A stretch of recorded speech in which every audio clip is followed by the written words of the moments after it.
Breaking news that we're watching on this Monday that is being suppressed by the Biden media right now, not surprisingly at all, because this is frankly devastating for President Biden. On top of more U.S. bank failures over the weekend, Friday into Saturday. On top of a brand new poll that just came out showing this weekend that the lowest approval rating for any president in 70 years. This is separate from all of that. So this drama kicked into high gear over the weekend, and we're watching it very closely. Through some proxy, this is between these two countries.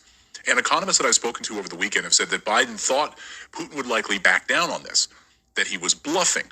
Well, he didn't. Putin has just done something that no one on earth has dared to do. They seized $500 million from the largest U.S. bank on earth, J.P. Morgan.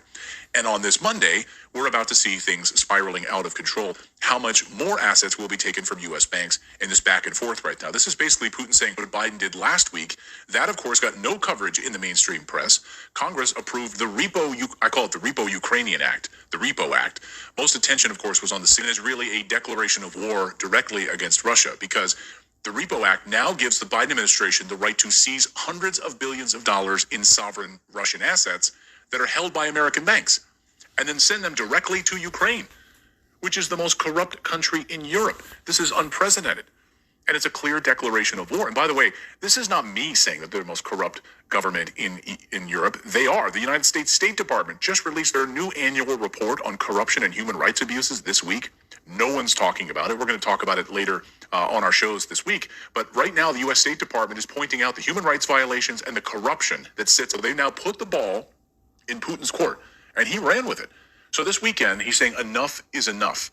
And also we learned that Putin has just signed a brand new law allowing the use of digital financial assets in international trade. This is a huge middle finger to the Western dominance of the global payment superstructure that has been controlled by the United States since World War II.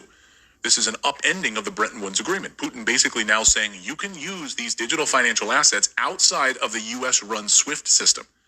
Look, I know this might go over a lot of people's heads right now. You see these videos of guys interviewing people in Times Square, like, can you name the vice president of the United States? And they don't even know what the heck's going on. So I know this is going to go over a lot of people's heads, but not you guys who watch this show. You guys are smart. But this is a huge deal, okay?